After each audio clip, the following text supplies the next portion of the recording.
ಬೆಂಗಳೂರಿನ ಕನಸುಗಳು. ಬೆಂಗಳೂರಿನ ರಸ್ತೆಗಳಲ್ಲಿ ಪ್ರತಿದಿನ ಸಾವಿರಾರು ಜನರು ಓಡಾಡುತ್ತಾರೆ. ಪ್ರತಿಯೊಬ್ಬರಿಗೂ ಅವರದೇ ಆದ ಗುರಿ ಮತ್ತು ಕನಸುಗಳಿವೆ. ದಿನಾಂಕಗಳು ಬದಲಾಗಬಹುದು, ಆದರೆ ನಿಮ್ಮ ಕನಸುಗಳನ್ನು ಎಂದಿಗೂ ಬದಲಾಯಿಸಲು ಬಿಡಬೇಡಿ. ನಿಮ್ಮ ಕನಸು ಏನೇ ಇರಲಿ, ಅದು ಸ್ಟಾರ್ಟ್ಅಪ್ ಶುರು ಮಾಡುವುದಿರಲಿ, ನಟನಾಗುವುದಿರಲಿ ಅಥವಾ ಯೂಟ್ಯೂಬರ್ ಆಗುವುದಿರಲಿ, ಯಾವುದೇ ಕನಸು ನಿಮ್ಮದಾಗಿರಲಿ.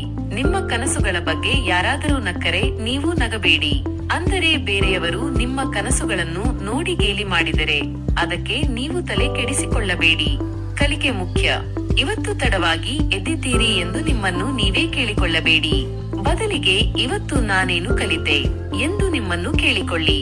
ಅಂದರೆ ದಿನವೂ ಹೊಸದನ್ನು ಕಲಿಯುವುದಕ್ಕೆ ಹೆಚ್ಚು ಗಮನ ಕೊಡಿ. ವಿಜೇತರಾಗುವುದು ಹೇಗೆ? ಜೀವನದಲ್ಲಿ ಎಲ್ಲರಿಗೂ ಒಂದು ಆರಂಭ, ಸ್ಟಾರ್ಟ್ ಬೇಕಾಗುತ್ತದೆ. ಆದರೆ ಯಾರು ಮೊದಲು ಪ್ರಾರಂಭಿಸುತ್ತಾರೋ ಅವರೇ ವಿಜೇತರಾಗುತ್ತಾರೆ. ಅಂದರೆ ಯಾವುದನ್ನಾದರೂ ಶುರು ಮಾಡಲು ಅಂಜಬೇಡಿ, ಶುರು ಮಾಡಿದವರೇ ಗೆಲ್ಲುತ್ತಾರೆ. ಇದು ಬೆಂಗಳೂರು. ನೋಡಿ, ಇದು ಬೆಂಗಳೂರು. ಇಲ್ಲಿ ಯಾರೂ ಸೋಲಲು ಬರುವುದಿಲ್ಲ. ಇಲ್ಲಿ ಪ್ರತಿಯೊಬ್ಬರೂ ಕಷ್ಟಪಟ್ಟು ಕೆಲಸ ಮಾಡುತ್ತಾರೆ. ಸಮಯ ಹೇಗೆ ಹೋಗುತ್ತದೆ ಎಂದೇ ಗೊತ್ತಾಗುವುದಿಲ್ಲ. ಬಸ್ ನಿಲ್ದಾಣದಲ್ಲಿ ಕುಳಿತಿರುವ ವ್ಯಕ್ತಿ ಕೂಡ ಒಮ್ಮೆ ತಾನು ಬಿಲಿಯನೇರ್, ಶ್ರೀಮಂತ ಆಗುವ ಕನಸು ಕಾಣುತ್ತಾನೆ. ಅವನಿಗಿಂತ ನೀವು ಏನು ಕಡಿಮೆ? ಸಾಧನೆಗೆ ಬೇಕಾದದ್ದು. ಸಾಧನೆ ಮಾಡಲು ಸಮಯ, ಹಣ ಅಥವಾ ಸಂಪನ್ಮೂಲಗಳು ಬೇಕಾಗಿಲ್ಲ.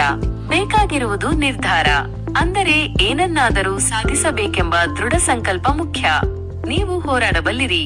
ಒಮ್ಮೆ ನಿಮ್ಮ ಮನಸ್ಸಿಗೆ ಕೇಳಿ, ನಾನಿನ್ನೂ ಹೋರಾಡಬಹುದು ಅಲ್ವಾ? ಹೌದು, ನೀವು ನಿಮ್ಮ ಕನಸುಗಳನ್ನು ಬದುಕಿಸಬಲ್ಲ ಒಬ್ಬ ಶಕ್ತಿಶಾಲಿ ವ್ಯಕ್ತಿ. ಇಂದು ಒಂದು ಹೆಜ್ಜೆ ಇಡಿ. ಇವತ್ತು ಒಂದು ಹೆಜ್ಜೆ ಇಡಿ. ಒಂದು ಸಣ್ಣ ಕೆಲಸ ಶುರು ಮಾಡಿ. ನಾಳೆ ನಿಮ್ಮ ಕಥೆಯನ್ನು ಇಡೀ ವಿಶ್ವ ಕೇಳುತ್ತದೆ.